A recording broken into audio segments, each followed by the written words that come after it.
I was trying to show my little piece of black art back there. Yes, there we go. Awesome. Well, welcome everyone to Remerge Community of Reconcilers. I am so excited for our conversation today. I am Lavonya Jones, the lead for the Community of Reconcilers. And today I have my wonderful Hampton sister joining me for this conversation. And so I'm going to read a little bit of her bio and we're going to dig into this because I know I could probably talk to her all day about this, but we only got an hour. So we're going to try to really make this fun. So please share, view, engage, comment in the chat. We would love to see your questions, your comments. And so we're going to jump right to it. So I have with me Michelle Marks-Osborne. She is a philosophical consultant, an inclusion and equity expert, a transformative leader, a speaker, and a coach. Michelle helps individuals and organizations address inclusion and equity issues with realistic and implementable solutions that yield long-standing results. She focuses on race, culture, identity, and gender issues. Her wheelhouse is anti-racism and anti-misogynoir. I probably messed that up, but that's fine. People know what I'm talking about. She is the creator of the disruption model and the disruption method for church leaders. With more than a decade of experience, Michelle is known as a transformative leader and coach who exhibits exceptional critical thinking ability, interpersonal skills, and communication skills with proven ability to handle diverse interactions with insight, tact, and diplomacy. Just like a true Hamptonian who is the standard of excellence. I love it. So, welcome. Thank you, Lavonya. I'm so glad to be here with you. Yes, I have been looking forward to this.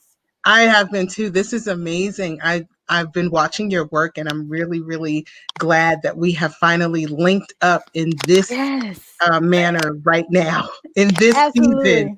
Right, we've been talking to each other on Facebook, and now we actually get to talk. I know. So this is wonderful. So please fill us in.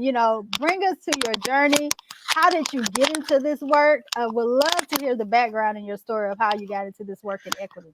Well, it's kind of interesting. I landed in this work.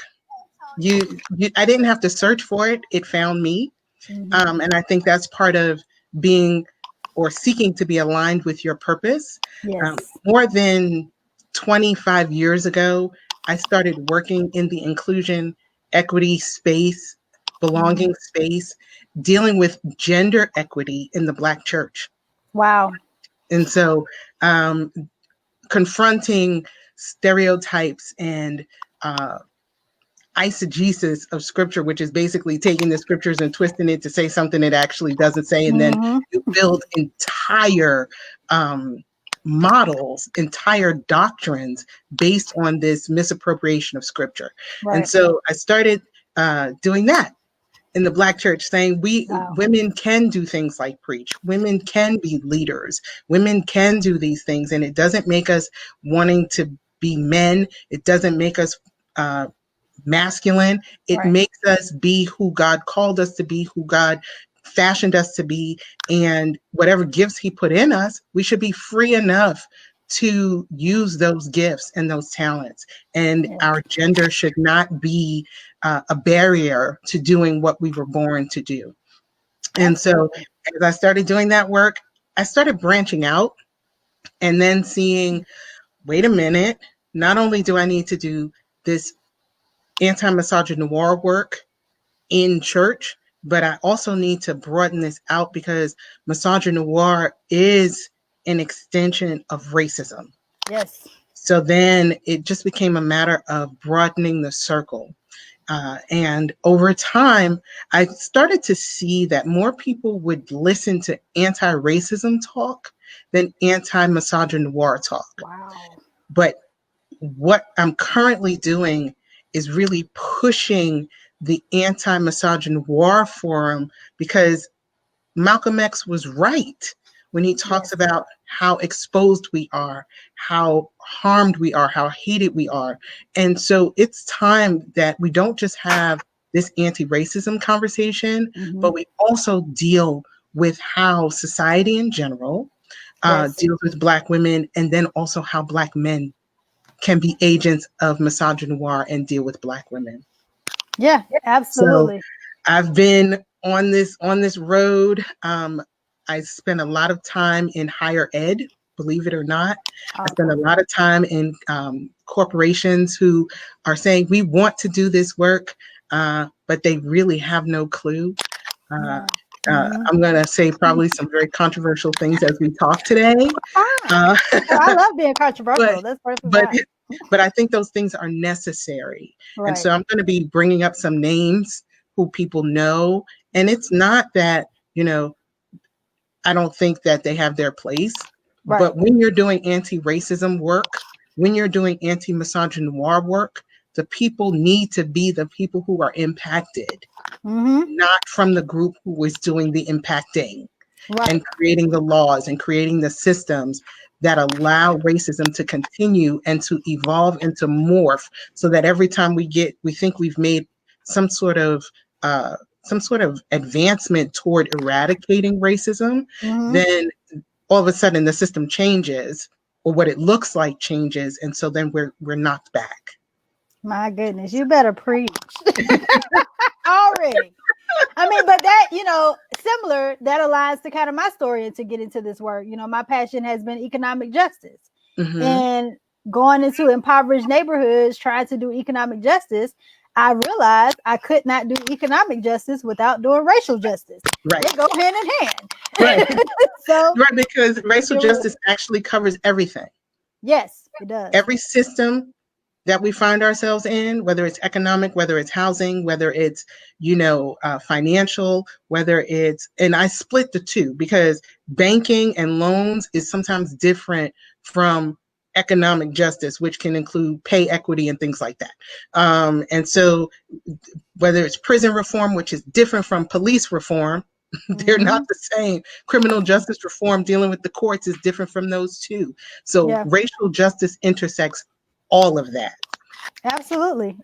You are absolutely right. It's just, man. I mean, that's the thing I think I posted last week on my page, that we have to realize that every single system, because last week I talked about, I had a talk on increasing racial diversity in venture capital, which, that's a whole different conversation. But I made the point in my talk that every system, every institution is designed to center and exalt white supremacy. Absolutely. And so if you're going to deal with racial justice, you got to cover the gamut of it, and wherever it shows up and address it. So that's awesome. So tell us more about why specifically this work is important to you personally. You could be doing anything. I mean, you've been in higher ed, you in tech, you in the church. You could have been doing anything. Why is this specifically important to you? I was born to do this work. Yeah. And I realized that a lot of people are not blessed enough to align their purpose with their job or what they do. Yeah. And so this is important to me because, number one, I'm Black. and there's no way in my mind that I can make advancements and leave people behind. Right. So it's not about me being the savior to the entire culture and the entire community, but networking, doing my part in the networking and building and coming into community with people like you, people like some of my really good sister friends who do this work, and brothers who do this work and who tell the truth, who don't sanitize it to make people feel better. Because that's the thing, we have to actually be courageous enough to tell the hard truth. Yes. Right. And so this is important to me because I knew when we elected President Obama that we really weren't post-racial. We all knew that. Right. But the general culture was saying we're post-racial, and we were saying, no, we're not. At all. No, we're not. And they didn't hear us. And that's the thing, when you get into these progressive movements, because I work more in progressive environments than conservative environments. Wow. Because conservatives don't want to deal with people like us. Right. They're comfortable with what they've built. Yep. Progressives say, well, we want clean air and we want pay equity and we want, and I started saying something several years ago that caught on a little bit, and that was progressivism often ends at race. Yeah. And so it's nice to be progressive, but if you don't deal with racism, then you really are not doing the work. Nope. And so it became important to me that with the platforms I was given, that I do right by those platforms and I start speaking the things that I heard, the things that I've lived. I grew up in Harlem with one parent making it do what it do. That's her. That's what she did. I had grandparents and I had others, but my mother and I were the unit. And I watched her do things, and I watched her allow certain things to happen because she knew she needed to support her family. Right. And so when I speak, and I speak in an anti-misogynoir space, I'm speaking from my mom. I'm speaking from my grandmother, my great-grandmothers, I should say my grandmothers, my great-grandmothers, and all of my foremothers. When I do anti-racism work, I'm speaking for all of us, and saying, just because you see an exception, it doesn't mean you get to ignore the rule. Right. And Come so on. that's why this work is important to me, because I'm not in it for myself. Right. Anti-racism work, as you know, anti-misogynoir work, as you know, is thankless. A lot of people, when I go into these different arenas, they feel like I'm being forced on them. Right. And then my question is, well, imagine a system being forced on you for 400 years. My God, you preaching today. And so that's why this work is important to me, because we are never going to be a more perfect union until we tell the truth about what we've already done in the union. Yes. Yeah. And so that's where I'm at. That's good. And you touched on so much there. I mean, especially with, the conservatives, because we saw that we were talking earlier before we went live about the report that just came out from the Bonner Group yesterday. Saying white Christians are less inclined to address issues of racism than they were a year ago with all going on. Right. So it's just like, no, we like the system that we're in, and the more you try to come against it, the more we're going to retreat into the system. Right. And we're going to try to protect it. So that was a really good point. And see, the thing about white Christianity, and yes, I'm going to separate them out.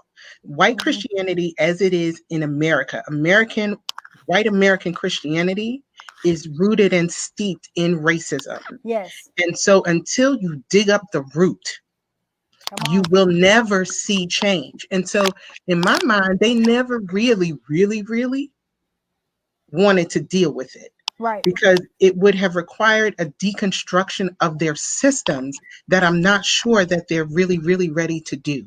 Right. And that's why you can get multicultural churches that don't really do more than have t-shirts and say we support Black lives. It's like, okay, you have a t-shirt that says and you put a statement on your website, but when a Black or brown parishioner comes and says, hey, listen, these are my experiences, this is what I'm feeling, suddenly they are divisive. They're labeled as divisive. And the truth of the matter is, when you tell the hard truths, it's supposed to hurt, but it's also supposed to spur you into action. I spend a lot of time in these spaces, and people will tell me, oh, you're racist. First of all, I didn't build the system.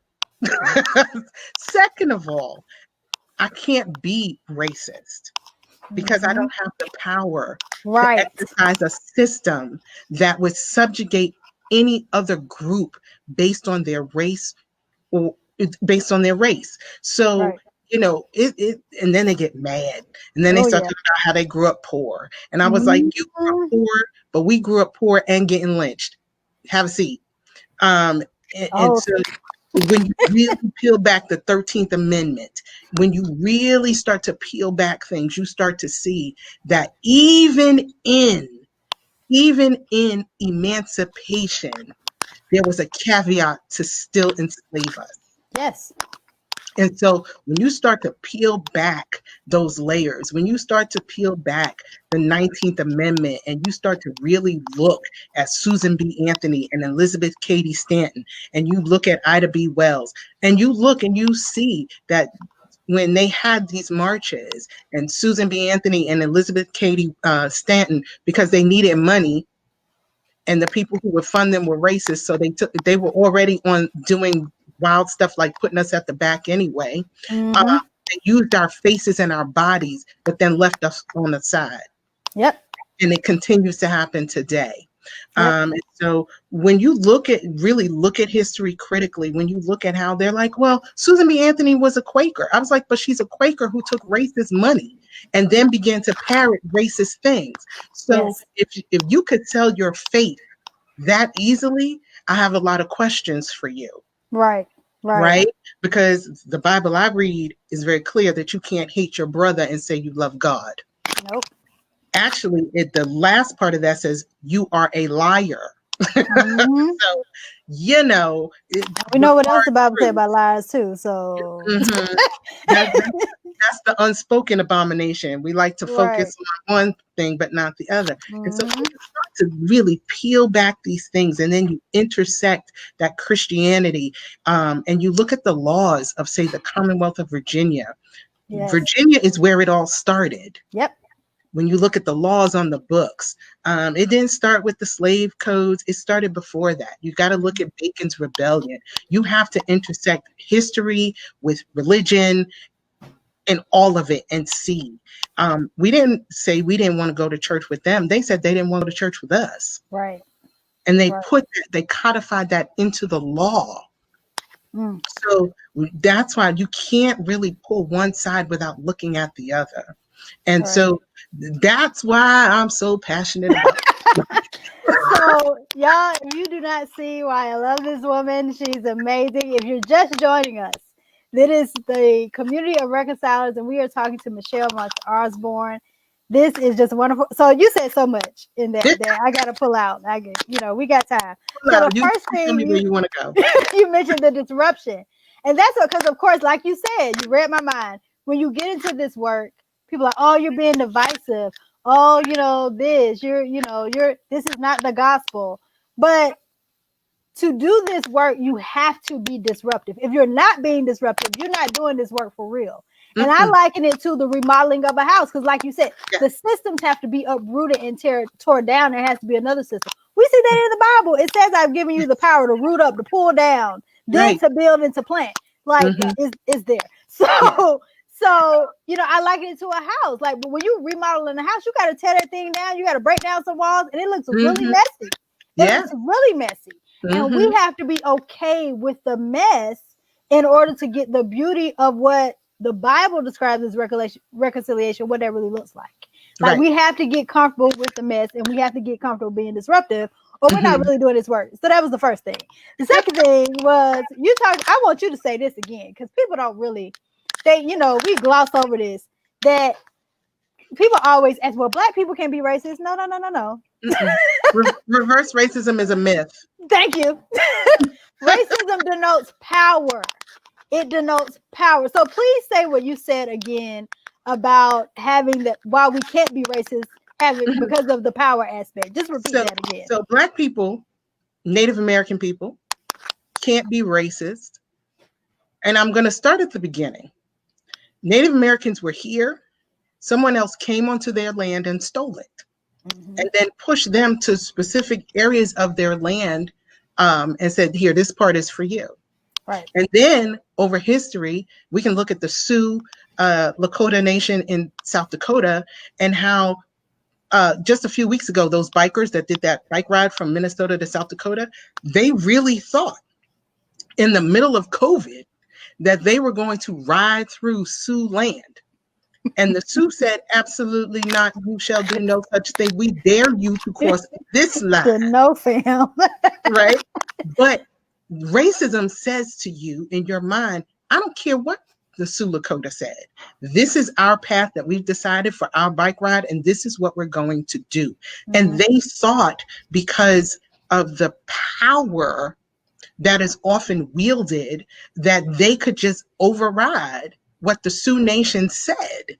The governor of South Dakota tried to sue the Sioux Nation because they were like, we don't care who you are. This is COVID. We're already negatively impacted exponentially in comparison to white people. So no, you can't come here. And when she threatened to sue them, that's racism. This is the land that you're supposed to have per the Supreme Court, right?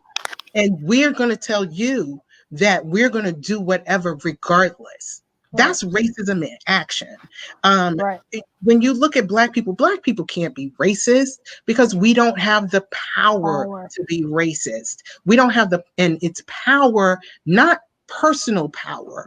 It is the power, the communal power that would allow us to set laws and do to others what has been done to us.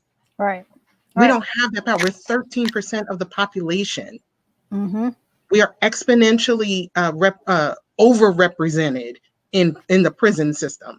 Right.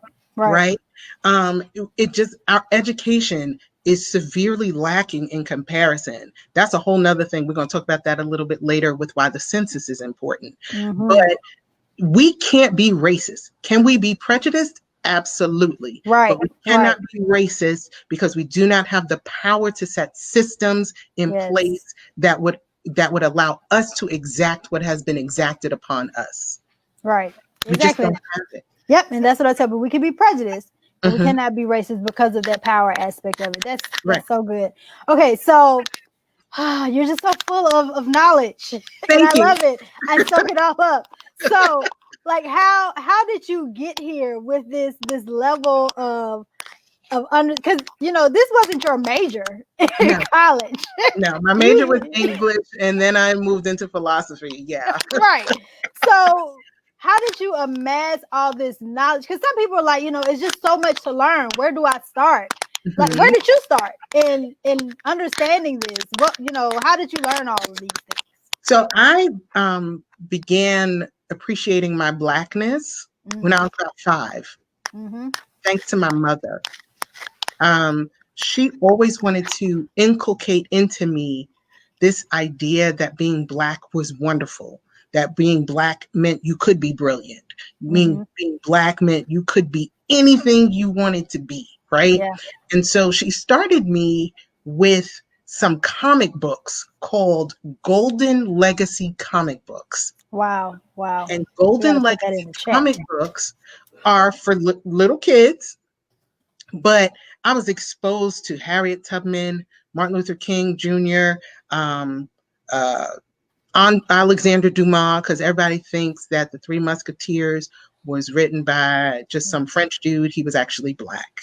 And some others. It's about 8 comic books. And so I started reading those. And then I was around people in Christianity who talked about Jesus being Black, right? I was around people who made it cool to be smart and Black, and who put information in my hands, and who was willing, even as a kid, to have conversations with me so that I would be aware. And I think that's something that we don't do because school is not going to do it. And so I think I have no problem telling my age. I'm going to be 48 in December. I know, right? And so I think that being born in the early 70s was a good thing, because late 60s to early 70s especially, because Martin Luther King had been alive like in the recent past, or just assassinated right around the time some people in our age group were born. Malcolm X, those words still rung true. You heard the words of Fannie Lou Hamer. You heard the words of so many different Black people who were really saying it loud. James Baldwin. And so I think those are our parents put something extra in us. because of their immediate experience. Like when my mother was born in New York City and was bused to desegregate schools in middle school. Wow. Right? In New York City. So it wasn't just a Southern thing. Let's talk about that. Right. And so when you think, I think our parents gave us a little something extra, and somehow between our childhood and now, we missed passing that on. We missed continuing to pass down oral history of strength, because slavery was indeed horrible. Horrible is like not even the right word for it. Right. It was abominable. Yes. Okay. But the oral history that was passed down between people who were not allowed to read, we lost something, and we have to get it back. And I think that now is the time to get it back.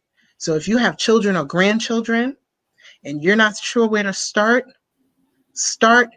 with your children or grandchildren. And when you're reading the comic books with them, you're gleaning information. When you want to, know something, look it up. Black women in the suffragette movement. Whatever it is, just Black people, whatever you want to do, Black authors, science fiction, Black musicians, rock and roll, country music, whatever, because we're everywhere.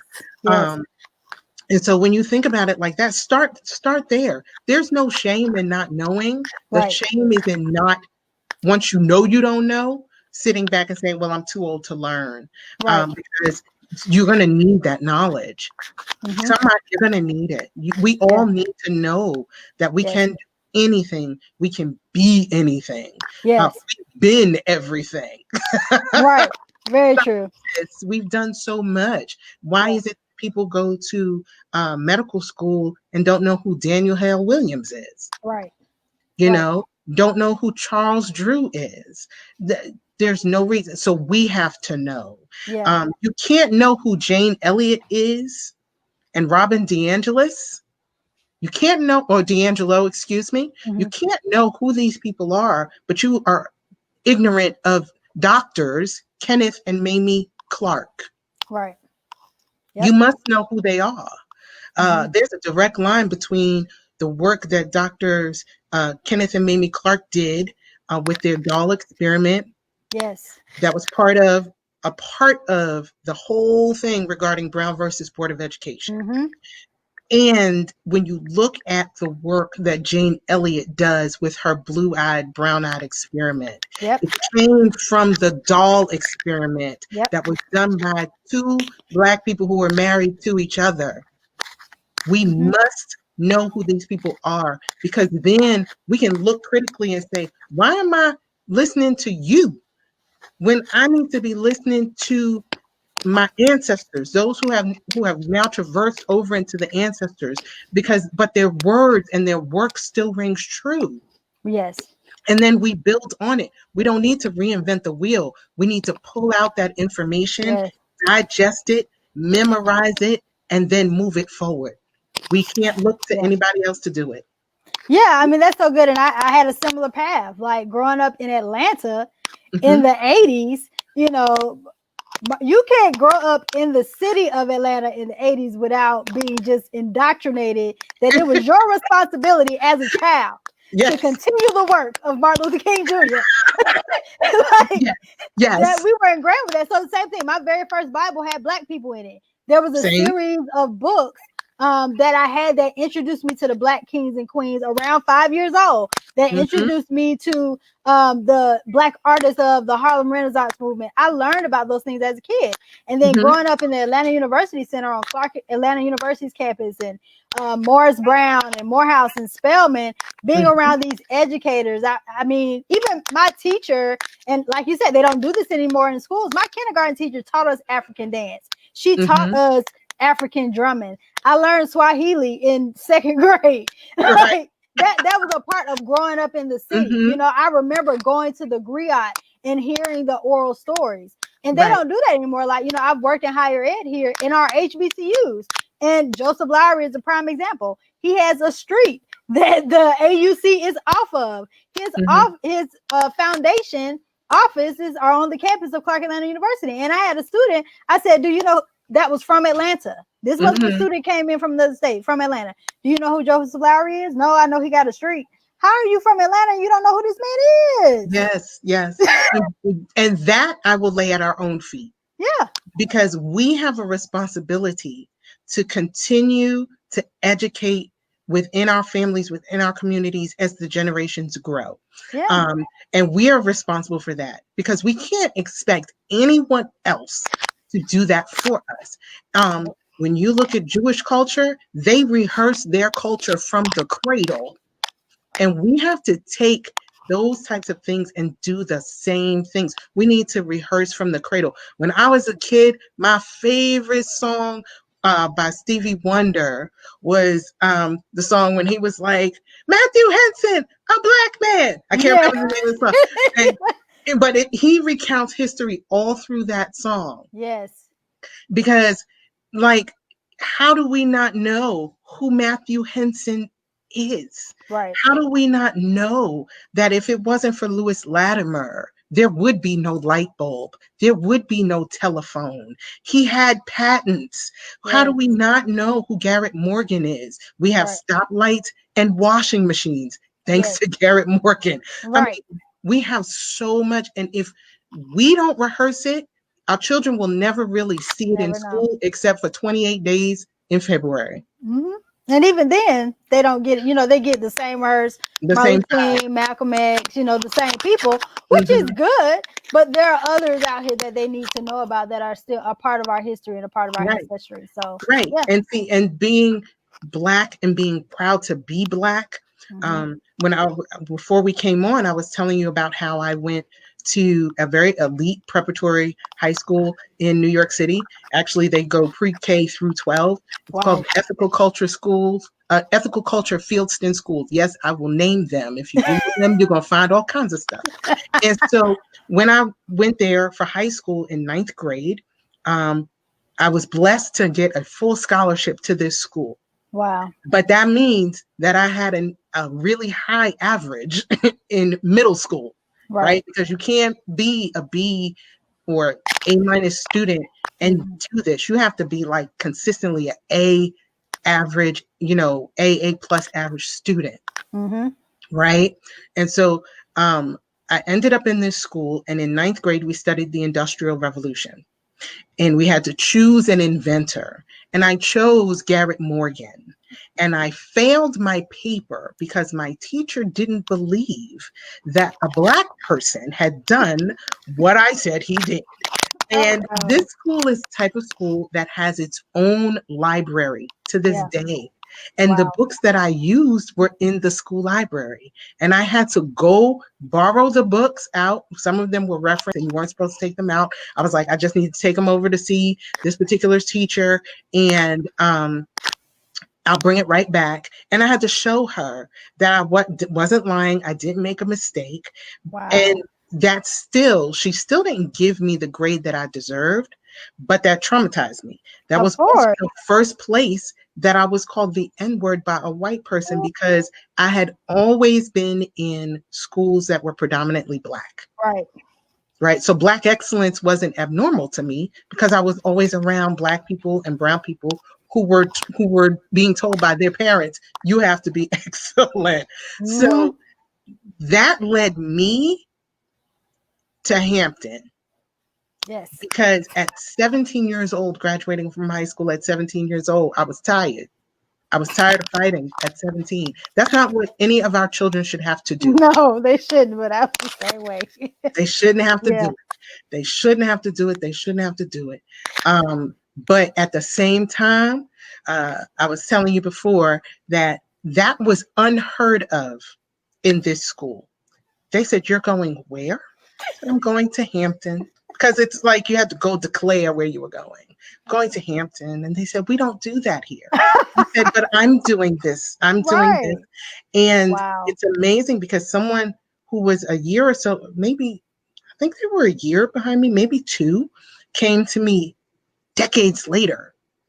It came out in a Facebook conversation. They went to Morehouse because I had the courage to go to Hampton. Wow, come on. Yes. And so that's what we're supposed to be doing. Yes. I'm not ever going to tell somebody don't take an opportunity. But when you take the opportunity, there's going to be times for you to make a stand, and you have to take the opportunity to make and take the stand. There was no way that I would have survived college if I wasn't in an environment that made me feel safe and okay to be brilliant. Yes. Yeah. Same. Wow.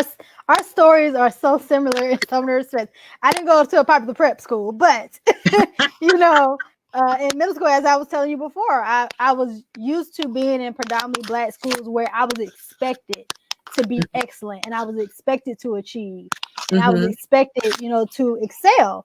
And I was in honors classes, and then moving to a predominantly white neighborhood. And I remember the exact event, which shows how traumatizing it was. We had a timed math test, and this timed math test was supposed to determine the type of classes that you would be put in. And because they put me in regular classes, and I kept telling them I'm not supposed to be in regular classes. I'm supposed to be in honors classes, because I was in honors classes in my Black school. Right. So like I did this test. I finished the test before everybody in the class. And they refused to put me in honors classes. It was not until I got to 9th grade that my math teacher, I kept making A's on her test. And she came after about the 4th time. She was like, why are you in my class? I was like, they put me in here. Right. She's like, you don't need to be in this class. You need to be in the AP class. I know that. I'm glad y'all finally figured that out. Right.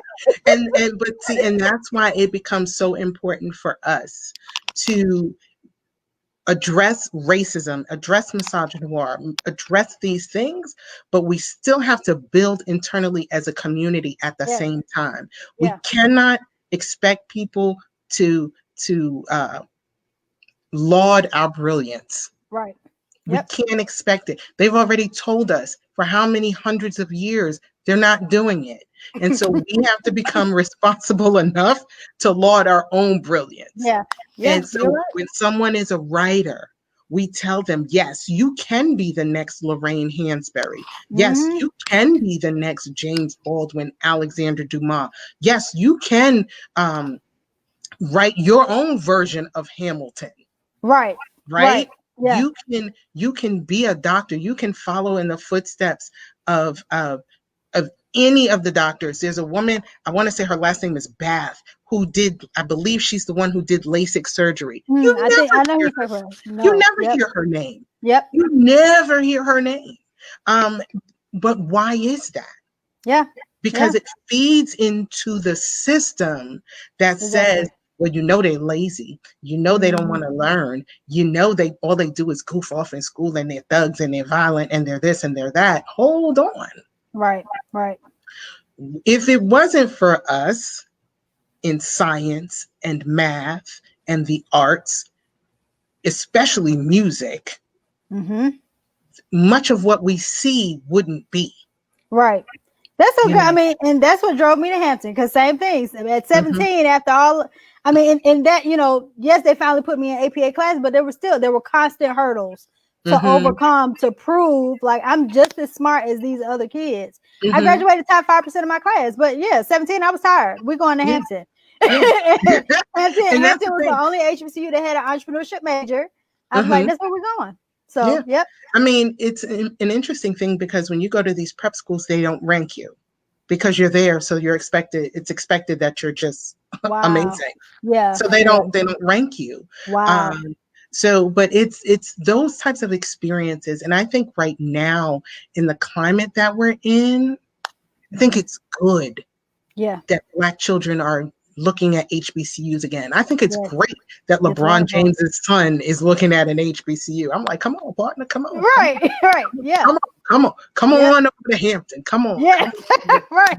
Absolutely. Do something. We will gladly accept you. Yes.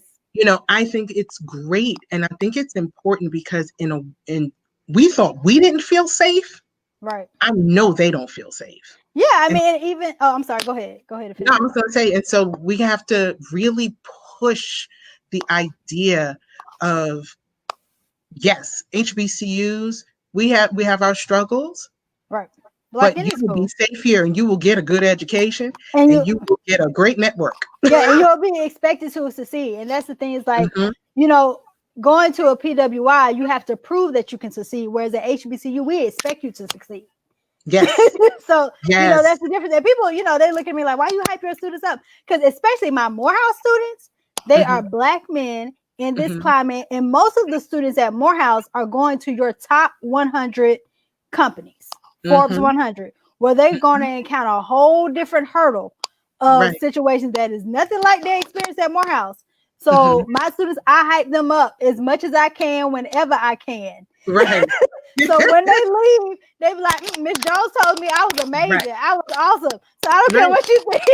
So and see, I'm a believer that we need to actually do something and be very active with helping young people be able to identify and deal with racism. Like, we can't make this like a club where because I got hazed and called the N-word, now you got to do it too. And we, by us not being honest about our experiences and talking about it and really preparing them, we're basically hazing them and saying, well, I'm not going to talk about my stuff. And if it happens to you, you'll just have to feel the same shame. As far as I'm concerned, when you're silent, that's basically what you're saying.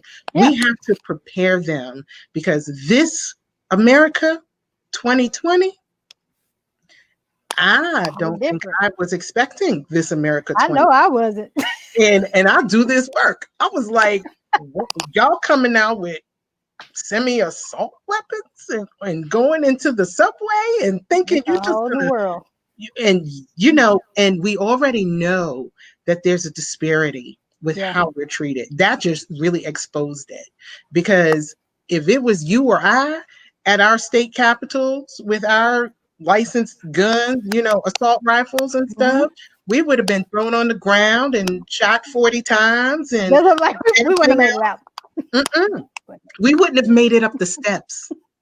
That's the truth of the matter. We wouldn't have made it up the steps of the Capitol. They would have shot us when we put our first foot on the first step. Right. So these young people, that with COVID, with all of these different things, I mean, I knew who Donald Trump was from the time I was 12. Yeah, because I grew up in New York City. I followed his career because my sister used to deal with him.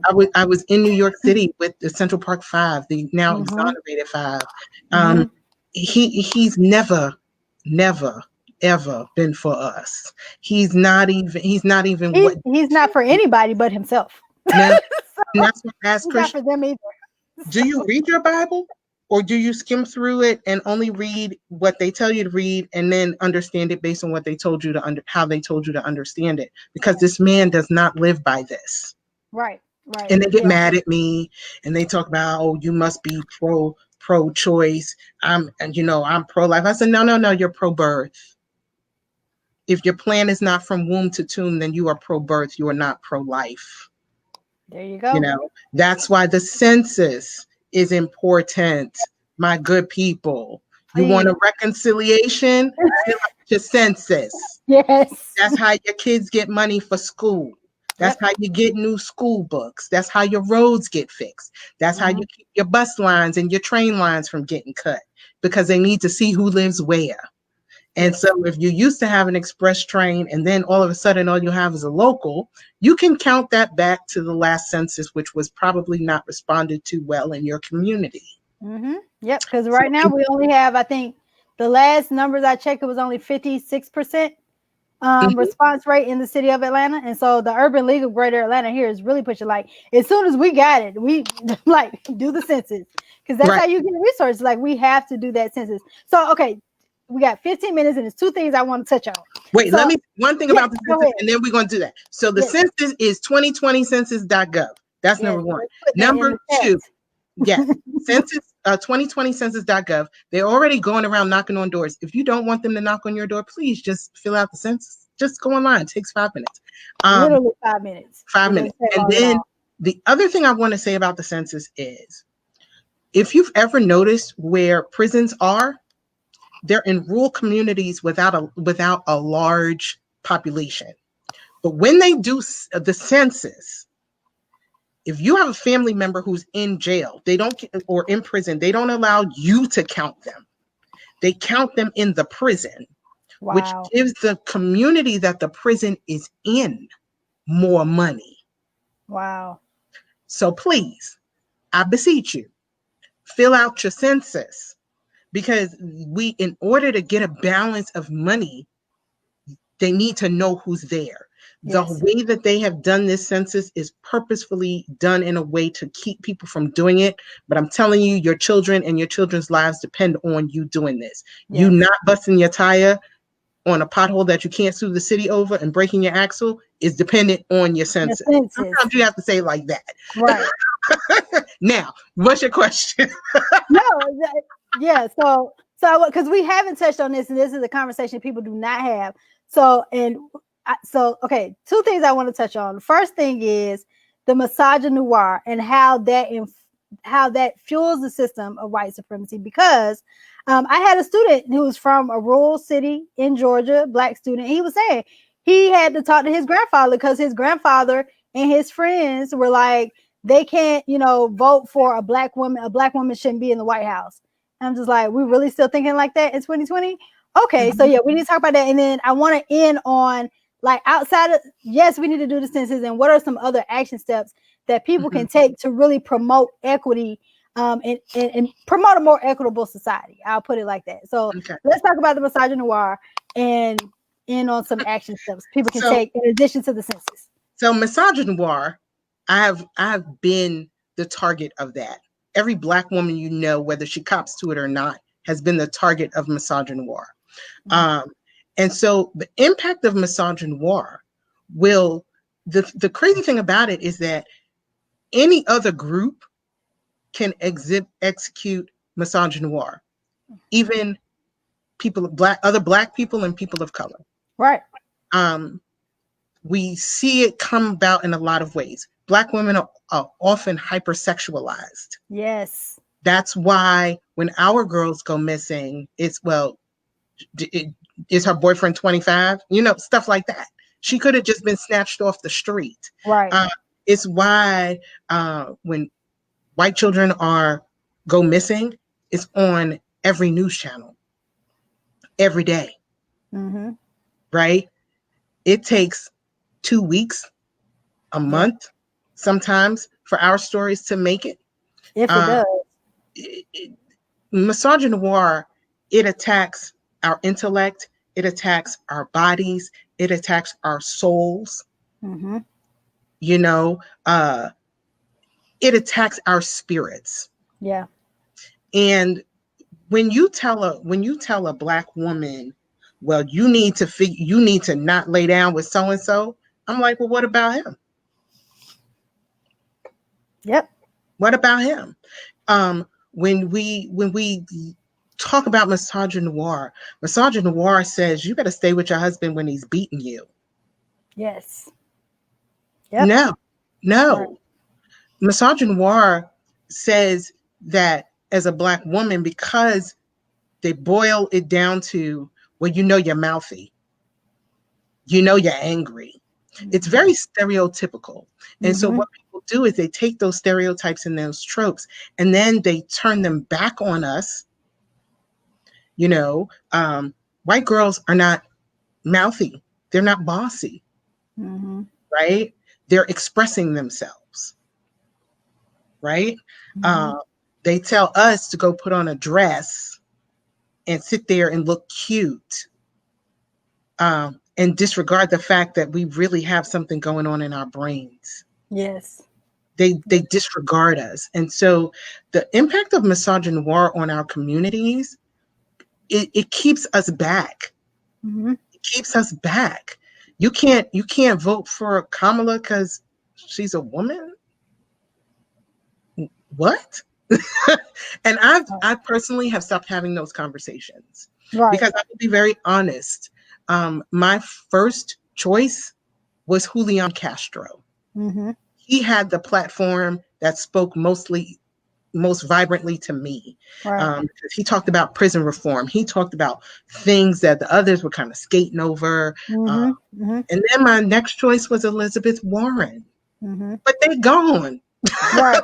So, and I'm not voting for a Green Party on certain tickets and Libertarian on other tickets. Joe Jorgensen, I'm not doing it. And I would prefer Mark Charles, but he on a third party ticket. We can't afford that right now. Our system is not built for that. And so misogynoir is probably, I'm gonna say, one of the biggest negative impacts on our community. Why? Because as Black women, we have been expected to hold the community together, build our houses with sticks, and keeping them from getting blown over in the weakest of windstorms. We have been expected to do all of these things for the Black community and for the community at large, and we get nothing back because people don't think we deserve it. Yep. And so my imploring is for Black men to begin to hear, if you don't have an issue with your mama, you need to treat every Black woman like you treat the mama you love. Yes. Yep. If you have an issue with your mama, get some counseling and get over it and treat every Black woman like the woman who you know she is. Her sexuality is not your business. It's not. It's not my business, and I'm another Black woman. We don't play respectability politics over here. Why? Because when we try to make it so she needs to be respectable, you don't know where she came from. Right. She might be respectable, but here's the bigger thing. It's not your business. Right. Every life is deserving of honor and respect, period. And the same thing with the trans community, right? We get real afraid when we talk about trans people. When you deal with the trans community, I don't have to agree. I don't have to like it. I don't have to love it, but it's not me. You know what I have to do? I want Black and brown trans people to be safe. I want them to be happy. I want them to be whole, and I want them to live. Right. Why is it that they die, or they don't even die? They're murdered. At 4 times the rate of a white trans person. Like, that doesn't make any sense. When you deal with misogynoir, we carry so much that we neglect self-care. Yes. And you think we're just supposed to die doing that. No. So many Black women die from stress. And help us. We have to tear down those stereotypes. We have to tear down those tropes. We have to rebuild the community. Some of it is patriarchal. Right. Some of it, I'm going to go out on a limb and say, it's just hatred. Yeah. You know, when I see Black men put on Twitter, this is why I date white women. Go away. Go away. Go away. Because really what you just did was disrespect your mama. Yes. That's what you did. You disrespected your mama. So, misogynoir, that's a whole nother, we're just going to have an hour just to talk about misogyny. Yeah, that's a whole different conversation because we already at 3:53. And like, it's so much we can dig into there. I know. And so I'm trying to get it all in this hour that I can. But we're going to have to do this again for sure. Now, as far as what we can do to deal with anti-racism, here's one thing that we need, a couple things that we need to do in these last couple minutes. One of the things that we need to do is vote. Well, I don't like who it is. Listen, right now, it's not necessarily about, saying we're moving from 0 to 100. Sometimes you have to make the steps from 1 to 99. Right. But you have to be a part of the system, and a system of change in this country is through voting. I don't shame people who don't vote. What I will say is that the laws around restoring the rights of those who have paid a debt to society via prison, in a lot of southern states, especially in Georgia, they're working on some things in Virginia, but it's all over the South. the fact that a person in Georgia can get out of prison, they then have to pay all of the fines, anything associated monetarily with their sentence. They have to pay all of that, which to me is a poll tax. A modern day poll tax. They have to then apply to have their rights restored, which takes, if they've done everything right, 6 to 9 months. Wow. And the law in Georgia, which is where you are, is so ambiguous. And I think that was done purposefully so that there's always a problem. There's always a hiccup. Yeah, Georgia. Whew, Lord. But in Virginia, you have to petition the governor to get your rights restored. Wow. Governor Ralph Northam in Virginia has said that as long as you're a nonviolent felon, when you get out, if you do it, and you can do their application on your phone, he will approve for you to get your voting rights back. But we need to elect people who will do things like, when you pay your debt to society, your debt is paid. You get your rights restored. You are able to vote. Putting people in who are big on block the box so that people don't have to be X'd out of finding employment because they went to jail. I mean, and they can't get food stamps. They can't get any sort of housing assistance. Well, you can't get housing assistance if you're single anyway.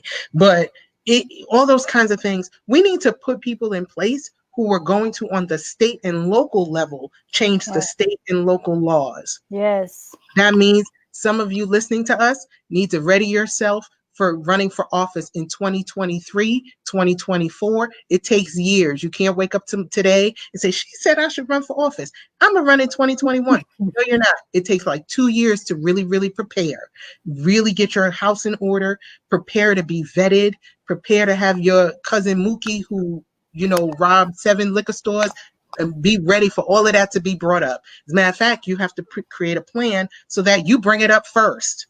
Right? These are the things we need to do. We need to, this election specifically, we need, if you are a registered voter, volunteer to be a poll worker, volunteer to count absentee ballots, volunteer, because as many people as who can and will are going to vote absentee unless you have early voting. Others are going to vote early. We need those ballots counted. We need to know as close to November 3rd as possible when and who has won, when those votes were received and tallied, and who won. We can't wait until November 30th. We need to know decisively, immediately. Another thing is, you're voting not for yourself necessarily, but for your community and for your next generation. Right. That's imperative to understand. So please vote. Please vote. If you are registered to a party, join your local committee. Join it. They usually have somewhere, it depends on how many voting precincts are in your city or your county. Usually it's 10 seats per voting location. Isn't that interesting? Yeah. Wow. So join your committees. Why? Because those committees, that's where you get all the firsthand information, and then you can begin to drive some things. Don't just join, run for offices. Right. And then begin to create the committees that you want to see. Those are the important things as far as civics goes. If you know old people who can't get out to vote, go take them. Yes. Or help them get an absentee ballot. And if your ballots need a witness, witness it for them. These are the things that we need to do. We need to do the things that Republicans have been doing. We need to stop saying, well, I'm a one issue voter. Your community doesn't have one issue. Right. And so you need to begin to look at your community and see who is going to work towards what your community needs. And finally, we need to get together, and we need an agenda. We need to get together and put an agenda together that is local, state, and national. And so that when people come to us and talk about they want to run, we can slide our agenda. We don't need Ice Cube. We need the people whose boots are actually on the ground and say, here's our agenda. You better say that. Oh, I still need to read that. This Plan for Black People or whatever. I'll send you mine. Oh man, this is so good. Okay, so how can people engage more with your work? Find out more about your thoughts, what you do? Where can they find you? Well, my website is whenequitymatters.com. I also am on Facebook. I have a public page on Facebook, which is my name, Michelle Marks-Osborne. And so I have a regular page and the public page. Please feel free to follow the public page. I'm not adding as many people as I used to on my private page. I have to separate. I'm on Twitter and I'm on Instagram at woman philosoph. That is because I'm a philosopher, but the word philosoph is just, it's a beautiful word to me. Because the other thing I do is I love words. So at woman philosoph, you can follow me on Twitter. You can follow me on Instagram. I'm learning how to do more Instagram. And as I'm also doing some other things, I'm posting some things on protecting your vote. Philosoph, PHILOSOPHE. I should have spelled E with the E. Okay, I'm missing the E. Got it. Yeah. So that is how you can follow me. You can find me in many, many, many threads on Facebook, on The Hill, on CNN, on MSNBC. Just Google her. Google her name. On Christian leaders, the Christian left. You can find me in most places if you just put my name in. Many of my posts on my page are public because I want people to be able to see them. But yeah, you can find me a lot on Facebook. I'm older, and so I like Facebook a little more. Right. But please feel free to join me. I'm going to actually send you some of the books I have found valuable. That would be great. And then I can put that in our group. Mm-hmm. And then people can begin to read them and begin to be transformed because our voices are important. They need to be heard. Yes. We need a modern day freedom riders movement. Yes. We need some things, and we are the ones. I'm working on something for 2021. My book is tentatively titled God and a Black Woman's Justice, because I believe that justice in America is most plainly and earnestly seen through the eyes of Black women, because our justice is almost never personal. It's always communal. Yes. Almost always communal. Very and true. So that's coming in 2021. And so I got a lot of things in the hopper, and then some other secret things I'm doing too. Okay, I love it. I love it. This is a real help. Telling you, we can't be still. We in everything. We can't be still. No, well, I have enjoyed this conversation. Thank you so much for agreeing to do this. We probably made some people mad today, but hey, this is what we do. We are honest. We tell the hard truths in the community of reconcilers. We have the hard conversations, and we are disruptive. Yeah, we can't fix it if we don't deal with it. Exactly, we cannot fix it if we don't deal with it. So yes, so thank you so much again for being here, Michelle. I love it. Thanks, y'all. Share the replay with your friends, please. And you can join us in the Community of Reconcilers Facebook group. Also, if you go to remerge.org. We have a separate online community on Mighty Networks. You can join us there at Access Remerge. And please follow Michelle. Follow all her pages. Go to her website, When Equity Matters. And so we thank each of you all for joining us for this conversation. And we look forward to having you back. And we'll have to do this again, Michelle. I can't wait till the next time. Thank you. Thank you. Bye.